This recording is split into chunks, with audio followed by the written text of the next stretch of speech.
It started like any other flight. 2 women, 7 suitcases, calm, composed, invisible. They breezed through Heathrow's business class check-in. No stress, no panic. Just smiles and perfectly packed luggage. The bags rolled down the conveyor. Belt without a single flag. No alarms, no questions. No suspicion.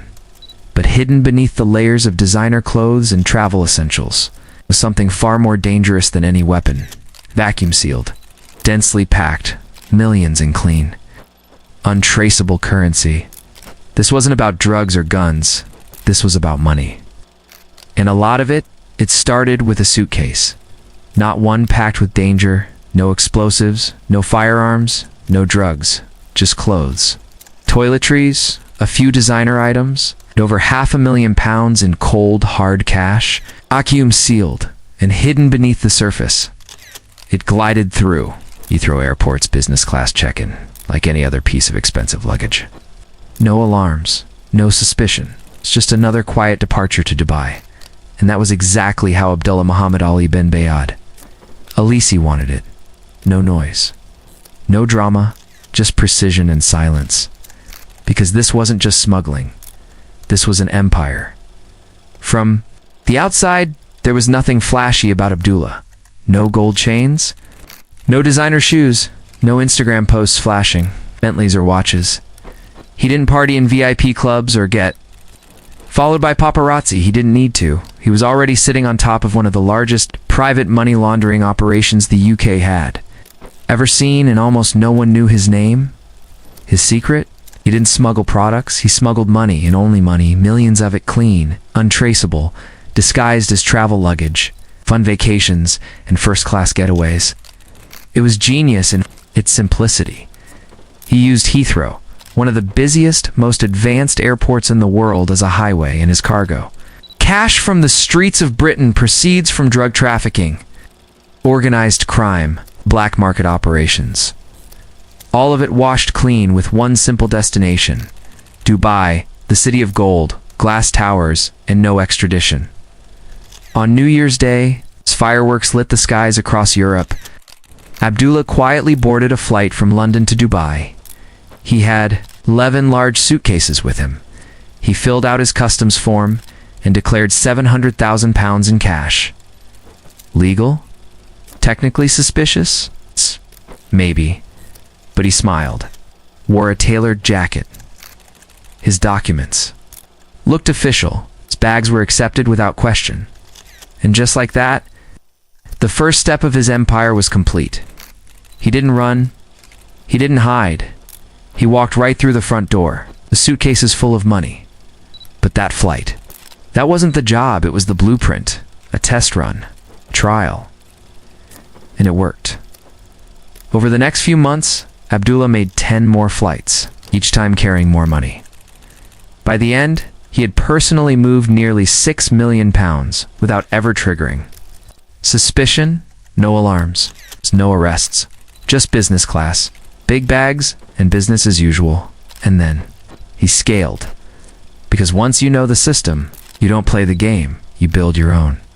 He realized he didn't need to carry the money himself. He could outsource the risk. Hire others, make them couriers. Turn normal people, clean, respectable, into mules. But not the kind you'd expect. There were no tattoos, no gang affiliations, no guns or threats. Just polished professionals, stylish travelers. Instagram perfect person? Asked Abdullah. Didn't want criminals. He wanted invisible people. Here's how it worked. The money came in from across the UK. Criminal profits from drug gangs, dark web operations, and underground deals. The cash was gathered in discreet flats across London. These weren't drug dens. They were counting houses, quiet apartments, stripped of furniture. Inside, only tables, digital scales, vacuums, and teams working like machines. The money was sorted and vacuum sealed, layered with dryer sheets, coffee grounds, and air fresheners to fool sniffer dogs. Suitcases were packed. Designer items and toiletries on top, bricks of cash beneath, each case, £500,000, each courier. Carefully chosen, And when the bags were ready, Abdullah's couriers flew, always business class. Why? More luggage. Fewer questions. Every empire has. A fault line. For some, it's greed. For others, betrayal. But for the courier network, funneling millions in dirty cash from the UK to Dubai, it all began to crumble on October 3rd, 2020. It wasn't a gunfight, it wasn't a raid, it was a woman wheeling 5 suitcases into Heathrow Airport, and a single dog that wouldn't stop sniffing. Her name was Tara Hanlon, 30 years old. From Leeds, a corporate recruitment manager with a polished resume and zero criminal history, she didn't look nervous, she didn't look suspicious. To the airline staff, she was just another well-dressed woman heading off on a girls' trip. To Dubai next to her, another woman smiled, Megan Reeves, her friend, her companion, her backup. They rolled their bags to the check-in counter, polite, cheerful, friendly, just two friends chasing sunshine. Shopping and 5-star brunches. At least, that's how it looked. But those bags weren't filled with bikinis and luxury shoes. They were loaded with 1.9 million pounds in cash. Meticulously layered beneath clothes and scented items, vacuum-sealed bricks of notes, wrapped in dryer sheets and coffee grounds to fool sniffer dogs, air fresheners lining the sides, designer clothes, placed on top for camouflage. The method was textbook polished, precise. She had done this before, 3 times, to be exact, and each time she flew to Dubai, stayed in luxury, dropped the bags, and returned home. No questions. No flags. No stress.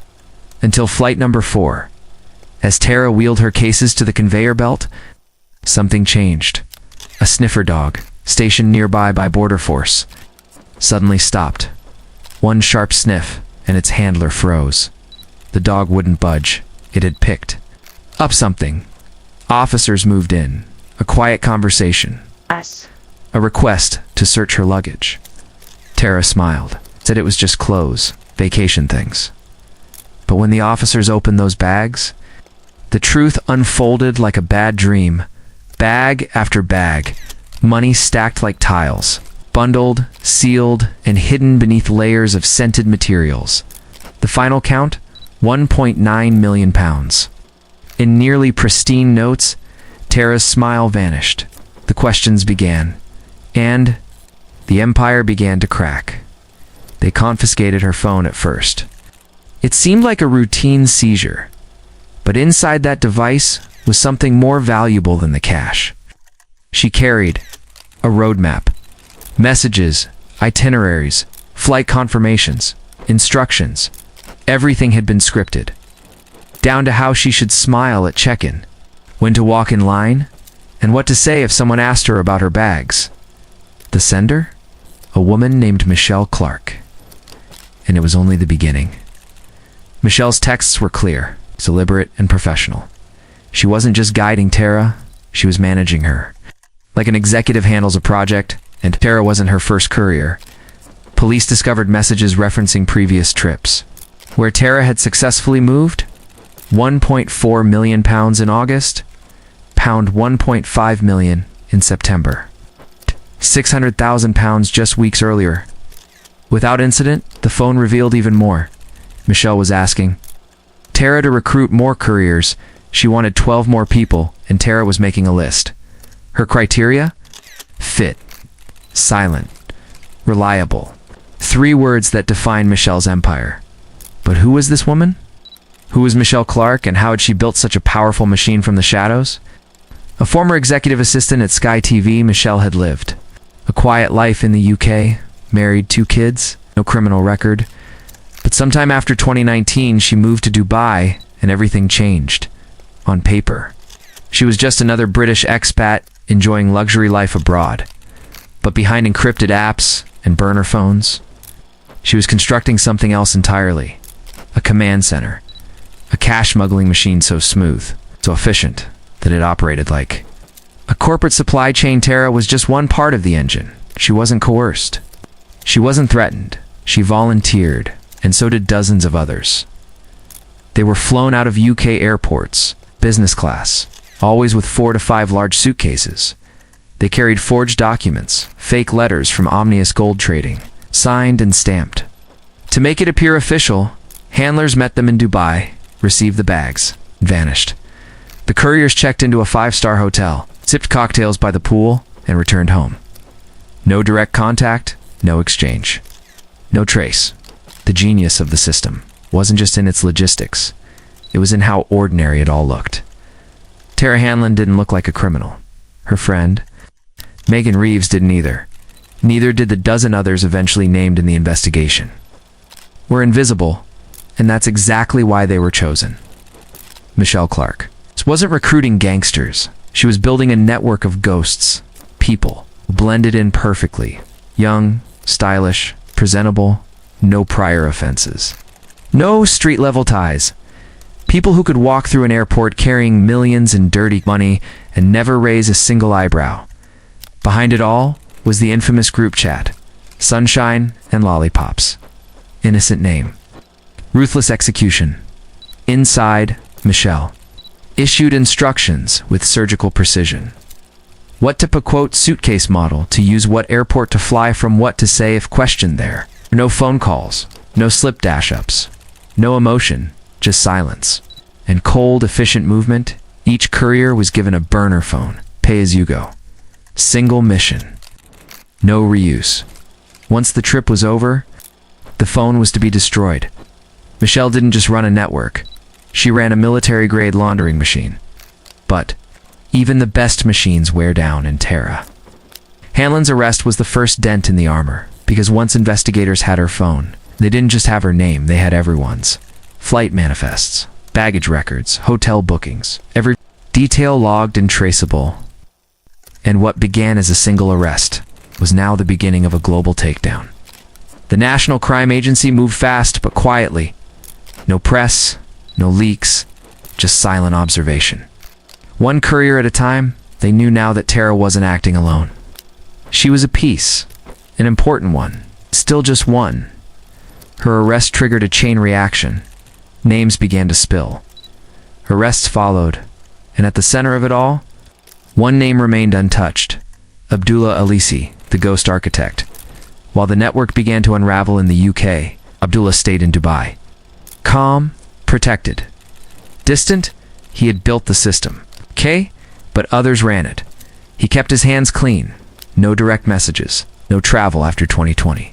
He was off the grid, but he underestimated one thing: human error. Because every courier believed the same lie, that they'd fly in, fly out, and be forgotten. But Tara wasn't forgotten. She was the first to fall, and with her came the collapse. In Chapter 3, we meet the woman pulling every string, Michelle Clark. A mother, a professional, a ghost in heels whose smile hid one of the most sophisticated criminal operations the UK had ever seen. By the time Tara Hanlon's 5 suitcases were pulled off the conveyor belt at Heathrow, the empire had already begun to bleed. What looked like a routine airport bust was anything but. Inside her phone were whispers, names, instructions, dates. And at the center of it all was a woman who never touched the bags, Michelle Clark. The quiet woman in Dubai who wore no uniform, flashed no badge, and yet managed one of the most disciplined criminal courier systems in British history. She didn't smuggle drugs. She didn't run guns. She smuggled trust and bought her silence for years. Until now, Michelle Clark wasn't what most people imagined. She wasn't a crime boss living in gold-plated chaos. She didn't hide behind armed guards or encrypted bunkers. She was calm, warm, the kind of woman you'd trust instantly. A former executive assistant at Sky TV, she was organized, articulate, and meticulous. When she moved to Dubai, it wasn't undercover. It was for a better life, a new job, a fresh start with her husband and children. But behind the family dinners and filtered Instagram shots, Michelle was building something else, a command center, and through it, she pulled every string in a laundering network worth over £100 million. Her tools, not guns or threats, just burner. Phones, forged documents, encrypted messaging, apps, and a surprisingly cheerful group chat called Sunshine and Lollipops. That's where it all happened. Behind the stickers and emojis were step-by-step instructions. Pack your suitcase like this. Tell the check-in clerk you're on holiday. Smile, you're just a friend visiting Dubai. Nothing was left to chance. Each courier received a playbook. Each message was carefully timed.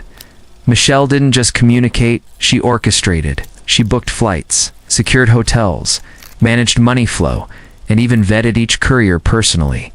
And if you passed the test, you got access to the machine. But this wasn't just a random chain of people. This was a network built on silence. There were no phone calls, no VOMAs, no written logs, just encrypted messages that vanished after reading. Each courier had one task. One mission. One chance to follow orders or disappear from the network. But here's where things got clever. Michelle didn't recruit criminals. She recruited believability. Former ENFL models, corporate professionals, people with clean records and flawless travel histories. They didn't raise alarms at airports. They didn't look like smugglers. They looked like you, like tourists on holidays, smiling, laughing, blending in. And that was the whole point. Each courier was armed with a forged letter, stamped and signed by a front company called Omnius Gold Trading. It claimed they were transporting funds for business. Dubai Customs saw the letter, nodded, stamped, passport let them pass.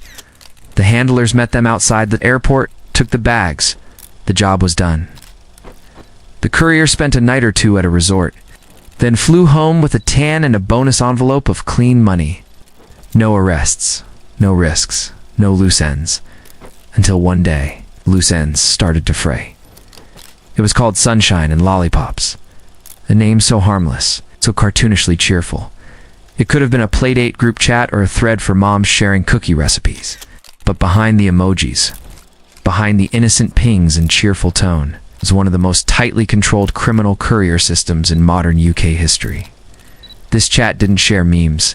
It shared millions in untraceable cash, hidden inside the suitcases of unsuspecting airports. It was run by one woman, Michelle Clark, and through it, she commanded a small army. Sunshine and Lollipops wasn't just a place for updates. It was the nucleus of a digital empire. Quiet, encrypted, efficient. This was where Michelle gave mission briefs, assigned flights, distributed packing guides, and trained her couriers like operatives. There were no accidental texts, no typos, no casual banter. Every message was deliberate. Some were disguised with emojis. Others came in code, but all of it, every instruction, was a cog in a machine designed to move over 100 million pounds from UK streets to Dubai skyscrapers. Once a courier passed Michelle's vetting background checked, emotionally stable, clean criminal history, they were added to the chat. And from that point on, everything changed. Messages arrived on burner phones, pay-as-you-go, anonymous. One-use. Each courier was told the same thing. This phone is for the mission only. After the trip, destroy it. Sighed Sunshine and Lollipops. Michelle's tone was soft but surgical. Couriers received flight times, hotel details, what to wear what to say if questioned, even how to pack, right down to the position of toiletries over the bricks of cashiers, how the packing process worked. Each bag was packed with 500,000 pounds. Vacuum seal Adria sheets, coffee grounds, and mouthwash lined. The edges to mask the scent from sniffer dogs, designer clothes, and luxury items went on top. To project the look of a typical wealthy traveler, the courier was told exactly how to walk, talk, smile, and disappear into the crowd. All from a chat group. When UK Border Force intercepted Tara Hanlon, her phone became the first window into Michelle's system. Inside were archived chat messages from Sunshine and Lollipops, not only confirming 3 previous runs, but also giving investigators a map of the network. Code names drop. Instructions lists of approved couriers, recruitment guidelines, suggestions for expansion. 1. Message read, looking for 12 more. Must be discreet, fit, trustworthy, quiet. The group wasn't just about logistics, it was about control. Michelle didn't just instruct her runners, she owned their every move. She scheduled flights herself, always opting for business class. More luggage allowance, less scrutiny. She bought their tickets with preloaded anonymous credit cards. Keeping financial trails far from the runners, she ensured every document. Even fake letters appeared polished and official. She played a psychological game. 2. When nervous couriers hesitated, Michelle reassured them, "It's legal. You're carrying business funds. Just act normal." She rarely met anyone in person. When she did, they all said the same thing. She was calm, convincing, professional.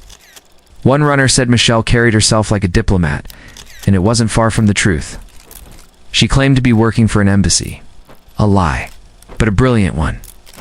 Michelle ran the entire network like a calendar. Couriers were scheduled days apart.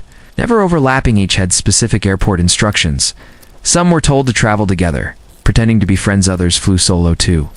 Blend in. One courier described it like this: "I felt like I was in Ocean's 11, only there were no casinos, just suitcases." Couriers sometimes posted coded updates in the chat. "Landed hotels lovely, met the guy at reception." Language was casual, innocent. But every post meant another million had made it across the border. And Michelle? She never reacted with celebration, only precision. When a trip was complete, she gave the next courier the green light. It was conveyor belt crime, high speed, high efficiency, high stakes smuggling, all coordinated through a chat that looked like a WhatsApp party thread. But no system is perfect. The more people Michelle brought in, the harder it became to control the silence. Some couriers began recruiting friends, others added partners, or people they trusted, weakening the chain of discretion. Mistakes began to pile up.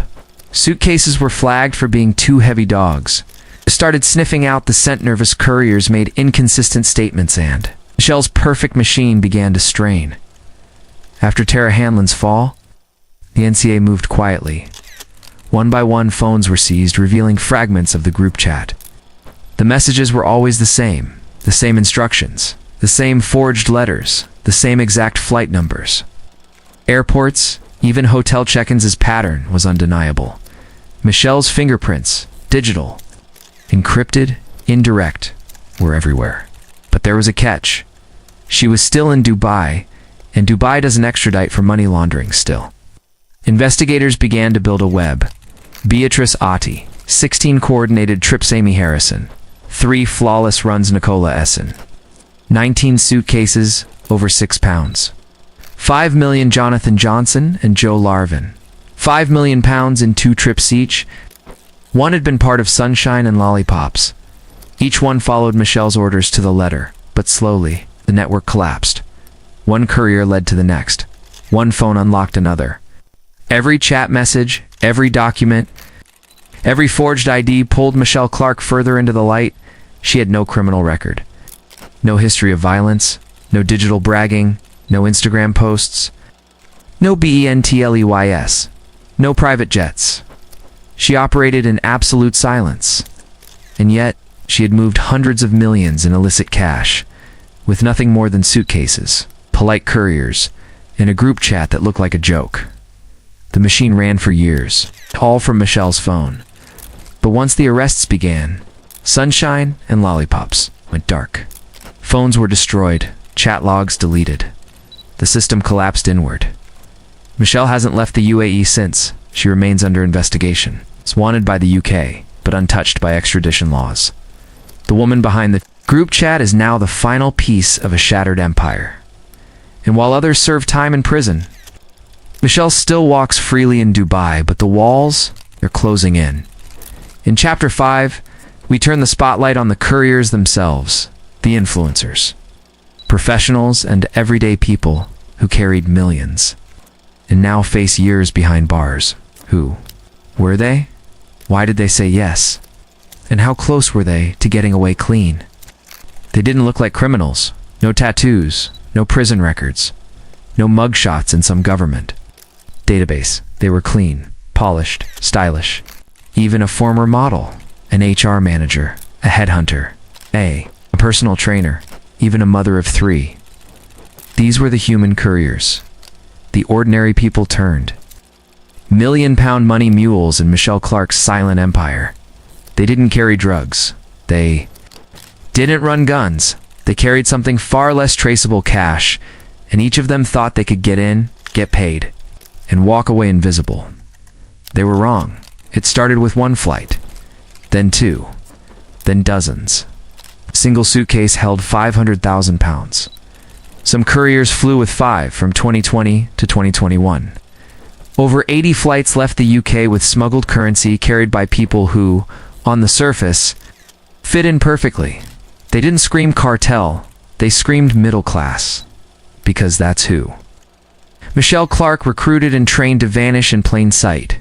Each courier received the same instructions: pack your clothes on top, the money. In vacuum-sealed bricks line the edges with coffee grounds and dryer sheet smile. A check-in stick to the script hand above all.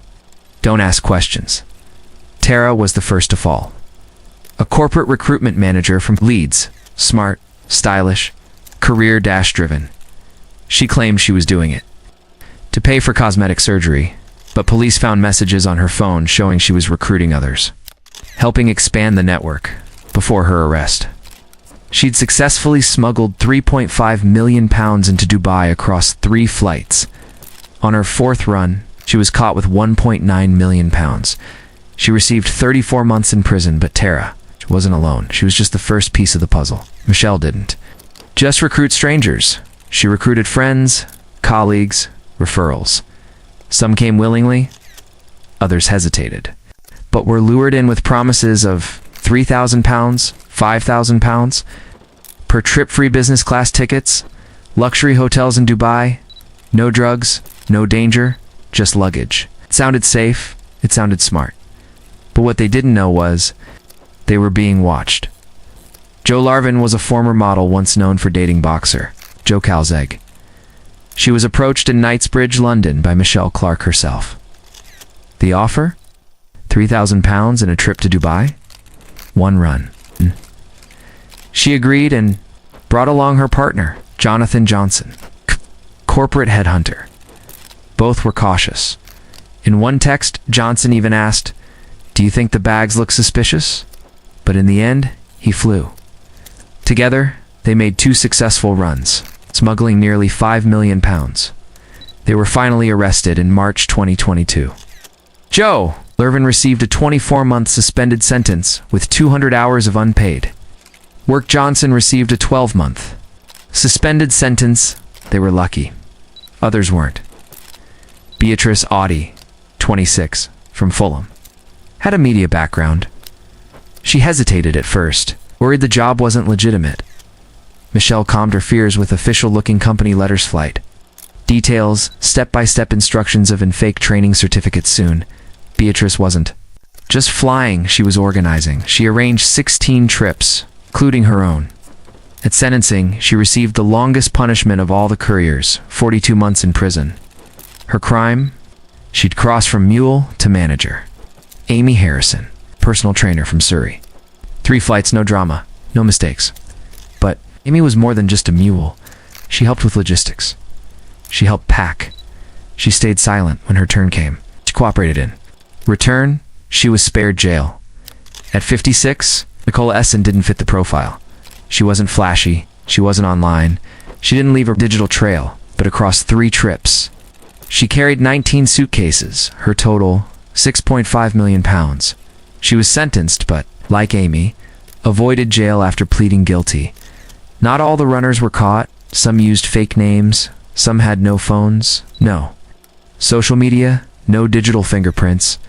They were ghosts, and they're still out there. But every arrest revealed more names, more bookings, more flight data.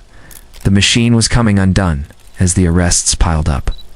Couriers started to turn. They gave up names, shared phone numbers, confirmed Michelle's orders. One of them, Megan Reeves. Tara's travel partner confessed she only got involved because she was drowning in debt. Another, Stacey Borg, left no digital footprint, but ran multiple trips. And then there was Paige Henry, only 25 years old, but ran for flawless missions, moving 8 million pounds with 0 errors. So why did they say yes? For some, it was money, quick, untaxed, and in cash. For others it was the fantasy, luxury, travel, exotic cities, fast money, but most believed one thing: it's not drugs, it's not dangerous, What could go wrong? They thought they were invisible. But the system saw everything. Recovered group chats showed Michelle Clark, coaching her runners like a general. Stay calm. Act like you're just going shopping. Do not speak to anyone if stopped. Say the bags belong to your friend. She used charm. She used logic. She used rehearsed innocence. And most believed her until they didn't. Border Force began intercepting more and more. Heathrow, Manchester, Gatwick, Birmingham. Each time, the pattern was the same: business class ticket, oversized bags forged. Letters from Omnius Gold trading it became predictable, and that predictability led to pattern-based profiling, the very thing Michelle tried to avoid in the end. The couriers didn't fall because they were sloppy. They fell because the system got too big. Too many faces, too many friends of friends, too many people who couldn't keep a secret. What started as a tight inner circle grew into a crowd, and the more people who joined, the more likely someone would make the wrong move. They weren't gangsters. They weren't violent. They weren't hardened criminals. They were ordinary people who thought they could play the system, but they played themselves. One suitcase at a time. It didn't happen all at once. This empire didn't crumble in a blaze of gunfire or a front-page raid. It fell in silence, slowly, methodically, almost politely. A system once described as surgical was now bleeding from 100 tiny cuts. The couriers had fallen, the handlers had scattered, the chats had gone dark, but the real unraveling wasn't about arrests. It was about data.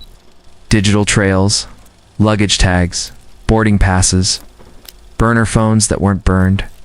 Fast enough, and at the heart of it all was a man no one had even seen until he stepped off a flight and into the arms of the waiting authorities.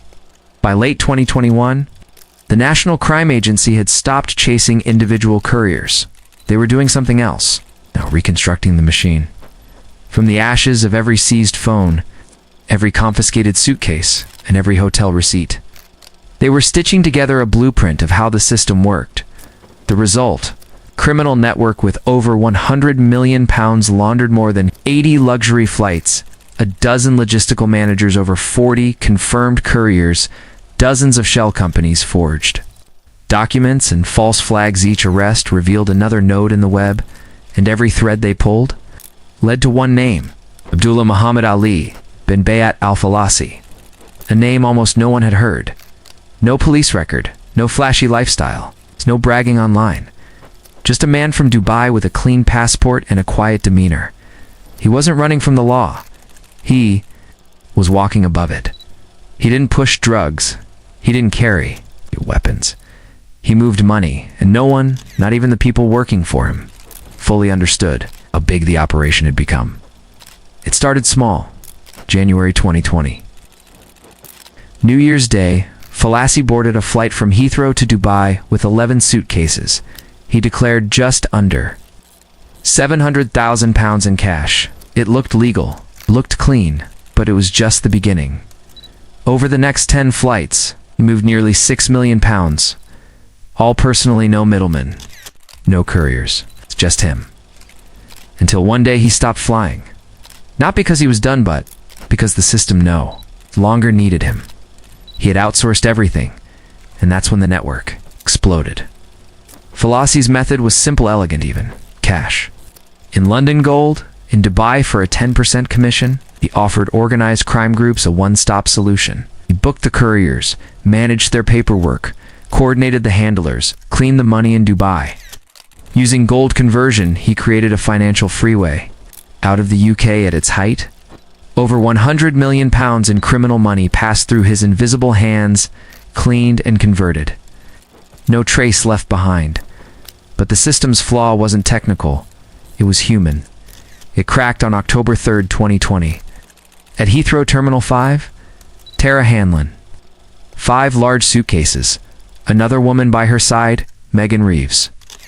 On the surface, girls' trip to Dubai. In reality, £1.9 million in cash is hidden beneath coffee grounds and dryer sheets. That day, a dog sniffed what a scanner couldn't. The bags were pulled.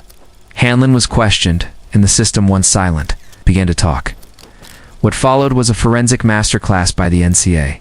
From Hanlon's phone alone, investigators discovered messages from Michelle Clark, instructions on how to pack flight details, photos of previous runs, recruitment texts asking for 12 new couriers, each new arrest. A new piece of the puzzle. And what the NCA discovered was astonishing. It wasn't just a smuggling network, it was an empire. Eventually, all signs pointed to Falasi, but there was a problem. He was in Dubai, and Dubai doesn't extradite, so the NCA waited. They gathered intel, built their timeline, tracked the routes, connected the aliases, and waited. Then, suddenly, he came back. December 2021. Falasi boarded a flight to London, his wife and children. He wasn't sneaking in. He wasn't wearing a disguise. He came openly, confidently, as if nothing had happened. Checked into a luxury apartment in Belgravia, owned by family, and just like that, stepped into a trap that had been months in the making. There were no sirens, no shouting, just a knock. The arrest was quiet, deliberate by design. 3 phones were seized. Inside them, everything the NCA needed: courier passport, suitcase, weight guides, packing instructions, stroke-off maps, photos of handovers, entire machine typed. Photographed, confirmed, summer 2022, Isleworth Crown Court. Falasi stood trial for laundering over £100 million in criminal property. The judge called it a considerable network. Under your charge. He was sentenced to 9 years and 7 months in prison. A £2.5 million confiscation order followed. A Mercedes G63A, Ford pickup, 3 Rolex watches, all seized. The empire dismantled. The couriers, once laughing under palm trees, now stood behind courtroom glass. Tara Hanlon, 34 months. Beatrice Adi, 42 months. Joe Larvin, 24 month. Suspended. Jonathan Johnson, 12 months. Suspended. Jane Cameron, 2 years 10 months. Amy Harrison cooperated, spared jail. Nicola Essen cooperated, spared jail. The rest still under investigation, still waiting. And then there's Michelle, the woman behind the group chat, the recruiter, the silent conductor of the chaos. She hasn't left Dubai since 2020. She's still wanted by the UK, still under investigation, but untouchable. For now, this operation didn't use violence. It didn't leave bodies in alleyways or guns in trunks. It used loopholes. Luxury logic. Airports became highways for money. Couriers became tools. Some willing, some desperate. And for a time it worked perfectly. But in the end, the system couldn't stay silent forever. It was built on people, and people make mistakes.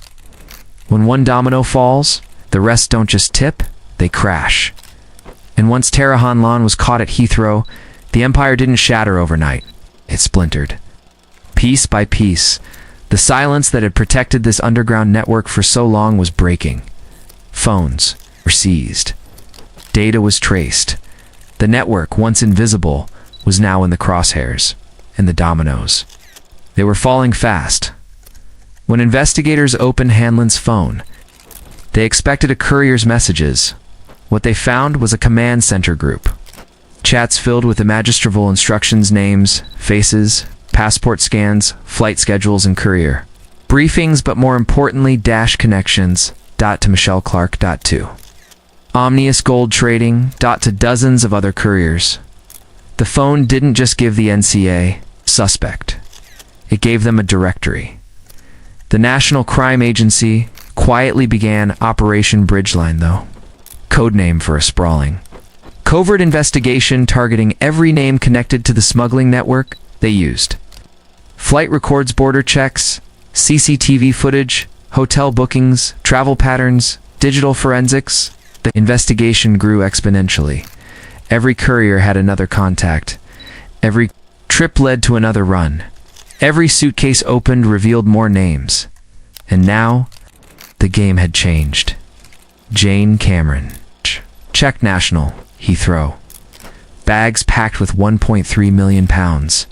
Same airline, same forged documents, same coffee-scented camouflage. He was arrested. Quietly. No resistance. His phone matched Hanlon's records. Same chat. Same instructions. Same handlers. The chain was tightening. Joe Larvin and Jonathan Johnson were next. They had already completed 2 successful runs back in 2020, carrying nearly 5 pounds. Million between them. Border Force had flagged them, but they hadn't moved yet. The NCA waited. Built their case. Then, in March 2022, they struck. Both were arrested at Manchester Airport. Their phones. A gold mine. Larvin had messages with Michelle Clark. Johnson had concerns about the bags looking too heavy. Both had confirmation of payment. Fake employment letters. And full itineraries. They weren't couriers anymore. They were evidence. Across the UK. Suitcase seizures followed a familiar pattern.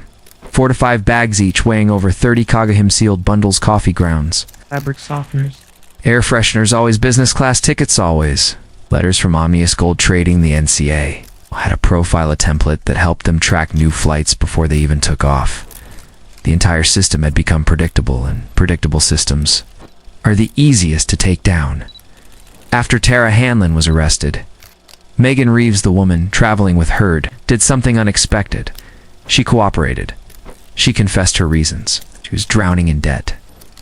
One trip felt like salvation, then came another. And then she planned 13 more. She revealed recruitment messages, confirmed. How she was approached, helped identify other couriers. Her testimony would become a linchpin in the YAB. Prosecution strategy? The couriers weren't picking up money on the streets. They were sent to stash flats rented apartments across London, stripped of furniture and turned into cash-packing warehouses. No decorations, no cameras, just colon tables, digital scales, vacuum sealers, plastic wrapping, heat guns, gloves. Each suitcase was prepped with clinical precision. 500,000 pounds per bag. Each courier left with 3 to 5 of them. When investigators raided one of these locations in mid-2022, it was empty, but the residue of coffee and fabric softener still clung to the air. They were always one step behind, till now, while the UK arrests climbed. One person remained out of reach. Michelle Clark. She hadn't stepped foot on British soil since 2020. Her digital fingerprints were everywhere. Booking flights, coordinating drop-offs, sending letters, preparing instructions, vetting. Courier Shay rarely met runners in person. When she did, they all said the same thing. She was professional, calm, convincing. Michelle acted like she worked for an embassy. But in reality, she was orchestrating a criminal empire from a laptop in Dubai. The NCA tried to issue arrest warrants. But there was one problem. No extradition treaty with the UAE. Michelle remained free. But she was cornered, barred from travel, flagged by Interpol. Watched. Always by the end of 2022, the network was in pieces. More couriers came forward. Paige Henry, Nee. 25 years old, trusted with 4 runs totaling 8 pounds million. Stacey Borg. Described as a ghost, no digital presence but numerous flights. Sammy Harrison, who helped with logistics and packing. Beatrice Oddie, who coordinated 16 different runs. Each new arrest brought more phone data, more names, more confirmation. It wasn't just suspicion anymore. It was proof in the months that followed. The courts handed down punishments. Tara Hanlon, 34 months. Jane Cameron, 2 years. 10 months. Beatrice Oddie, 42 months. Joe Larvin, suspended sentence. 200 hours unpaid work. Jonathan Johnson, 12 months suspended sentence. Sammy Harrison and Nicola Essen, spared. Jail for cooperation, and then the final piece fell. Abdullah al-Falasi, the architect of it all, flew to London in December 2021. Nobody knows. Maybe he thought he was still invisible. Maybe he believed his empire was still hidden, but the NCA had been waiting. No drama, no chase, just a quiet arrest in Belvedere. They seized his phones, recovered passports, photos, documents, schedules. The final pieces. He was charged with laundering over 100 pounds million in 2022. He was sentenced to 9 years and 7 months in prison. £2.5 million in assets seized. His empire dismantled. This wasn't a drug ring. No weapons. No violence. Just luggage. Luxury and a lie that said, it's just money. It's safe. But that lie came undone. Because every courier left a footprint. Every handler made a mistake. And every message sent heaven encrypted eventually led home. What looked like a perfect system was still built by people. And people are always flawed. They called him the ghost in the gold trade. A man who built a multi-million-pound empire without ever stepping near a crime scene. No bullets, no bodies, just briefcases, business class, and silence. For nearly 2 years, Abdullah al-Falasi had moved through the shadows. He never posted, never flexed, never left a trace, until one day, he walked straight back into the spotlight. And with that single step off the plane, the king returned, and the empire fell for good. December 20-1, the world was slowing down for the holidays. But in Dubai, one man was preparing for something that would shock investigators. A return to London. No aliases. No disguises, just a first-class ticket and a family trip to Abdullah al-Falasi, wanted by UK authorities as the suspected architect of a vast money laundering empire, was heading back to the very city where it all began. No, alarms went off. No officers swarmed the gate. He walked calmly through Terminal 5. Pushing a cart beside his wife and children, they passed through immigration like any other family. No red flags, no suspicion. What no one understood at that moment was simple. Why? Why would a man who had built a fortress of protection around himself return to the one place he was most vulnerable?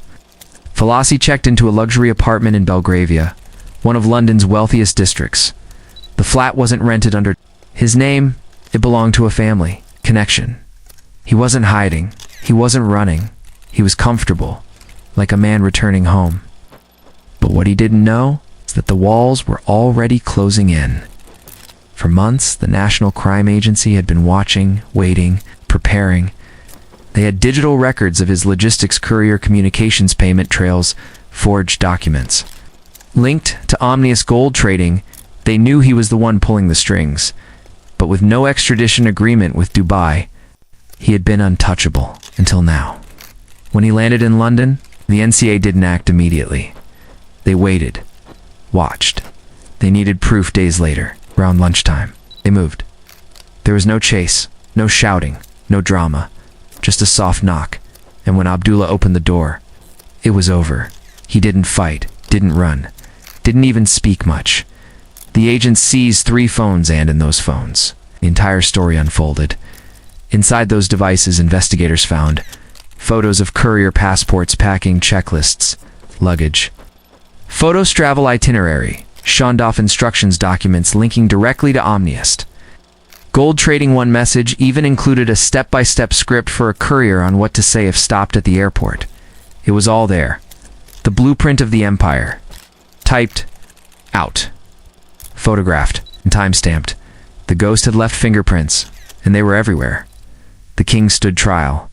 The man who had quietly orchestrated the laundering of over £100 million in criminal property now faced the consequences in a public courtroom. The prosecution laid it bare. This was not a spontaneous operation. It was systematic, deliberate, and global. Falasi's lawyers argued that he had no direct role in moving the cash. But the evidence said otherwise. Dozens of encrypted messages, dozens of courier assignments, flights he booked, instructions he wrote, suitcases tied to a system. The court saw through the clean suit, a diplomatic demeanor, a soft-spoken delivery. He wasn't just involved, he was the architect, the judge called it, a considerable network of money laundering. I got under your charge. And sentenced Abdullah al-Falasi to 9 years and 7 months in prison, £2.5 million confiscation order, seizing a Mercedes G63A, Ford pickup, 3 Rolex watches. The king had returned, and now the king had fallen. For nearly 2 years, Falasi had exploited a blind spot in international airport security.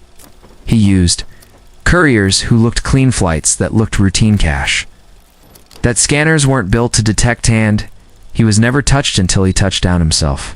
The irony? The empire wasn't toppled by an elite tactical raid or a dramatic sting. It collapsed because the man behind it got too comfortable. Or maybe he believed he was still invisible. But one question still haunted investigators. Why had he returned? He didn't have to. He had no warrant in the UAE. He wasn't being chased. And Michelle Clark, its key coordinator, remained untouched and duba-free, but watched. The UK had no power to drag her back. But Falasi, he came willingly. Some say it was arrogance. Some say he thought his name was clean enough to pass. Others believe family reasons pulled him back. Whatever the truth, didn't matter, because the second he stepped off that plane, the story changed. What Falasi built was not just a criminal network, it was a financial highway for organized crimes, to operate silently, and it did for nearly 2 years. Over £100 million in untraceable cash was swept out of the UK, under the nose of airport security, border control, finance enforcement. Falasi didn't use weapons, he used loopholes. And those loopholes, they still exist. When the dust settled, it wasn't just an empire that had fallen. It was an illusion. An illusion that cash could move invisibly, that couriers could fly beneath the radar, that a network this vast could never be traced. But the truth was written in suitcases, screenshots, and silence. And now, finally, justice had its day. The man once described as a ghost in the system now stood alone in the dock. No entourage, no forged documents, no encrypted chats, just a name, Abdullah, Alasa, charged with laundering over £100 million in criminal cash. The courtroom listened as prosecutors laid out the operation like a blueprint. Dozens of couriers, hundreds of flights, thousands of kilograms of cash, and network controlled remotely. With military precision, the judge didn't flinch. This was a criminal infrastructure of industrial scale, he said. You were not a pawn. You were the architect. And with that, the gavel dropped. 9 years and 7 months in prison, £2.5 million in assets seized, a Mercedes G63, a Ford Raptor, and 3 Rolex watches all gone. The king had been dethroned. But Falasi wasn't the only one who faced judgment. Over. The next 18 months, the UK courts began systematically sentencing the couriers, coordinators, and enablers who helped him move the money. Each one had a story. Each one had a reason. But the system had its answer. Tara! Hanlon the first to fall. The recruitment manager from Leeds who made 4 runs before being caught with £1.9 million in cash. She was sentenced to 34 months in prison. Jane Cameron, the Czech national caught at Heathrow with £1.3 million. 2 years and 10 months. Beatrice Odith, former media worker turned courier coordinator, ran 16 trips. Some herself. Some for others. Sentenced to 42 months behind bars. Joe Larvin and Jonathan Johnson, 2 time couriers, who helped move nearly £5 million. Both received suspended sentences, plus unpaid work after cooperation. And Nicola Essen both spared jail. They pleaded guilty, cooperated with authorities, and provided critical intel about the network's inner workings. One by one, the dominoes stood in the dock, and one by one, they were marked with criminal records that would follow them for life. They weren't career criminals. They weren't gangsters or traffickers. They were recruitment manager, 6 modal corporate consultants, Instagram, influencers, media professionals, desperate, parents, people with no prior records, and that was the genius of it. They didn't fit the profile, which made them perfect, but now, they were no longer invisible. Every trip they took, every lie they told, had led them here, to courtrooms, to criminal charges, to shattered reputations. But there was one name still missing from the dock: Michelle Clark, the woman who built the operation from a laptop in Dubai, who ran the chats, booked the flights, sent The scripts coordinated the couriers. She was the voice behind El Sunshine and Lollipops, the cheery group chat that masked one of Britain's most sophisticated cash smuggling networks. But unlike the others, Michelle never came back. She remains in the UAE, under investigation, barred from travel, but not yet charged. Why? There's no formal extradition treaty between the UK and the UAE until that changes. Michelle Clark remains a free woman, a ghost in the system, still watching from the sidelines. This case didn't end with a shootout or a SWAT raid.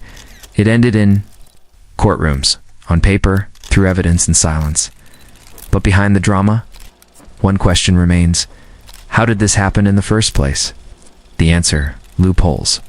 The kind the system isn't designed to catch. Airport. Scanners aren't trained to detect cash. Cash doesn't trigger alarms. No automatic alerts for carrying large sums, unless you declare it, and business class. Shh. More bags. Less scrutiny. The truth is, the system wasn't broken. It was never built to stop this. That's how overpound. 100 million slipped through right under security's nose. In the aftermath, agencies scrambled to adjust. Border Force increased random searches. Heathrow upgraded scanner alert protocols. The NCA issued red flags on frequent high-cash travelers to Dubai. Authorities were urged to tighten customs checks, but even with these changes, experts say the problem still exists. Because where there's money, there's method. And when the loopholes are legal, the crime gets cleaner. Falasi didn't traffic drugs. He didn't move weapons. He didn't use violence. And for a while, that kept him off the radar. But the irony, it was money, the thing they all thought was safe, that got them caught. Because no matter how clean the cash looks, a suitcase full of 500,000 pounds still leaves fingerprints.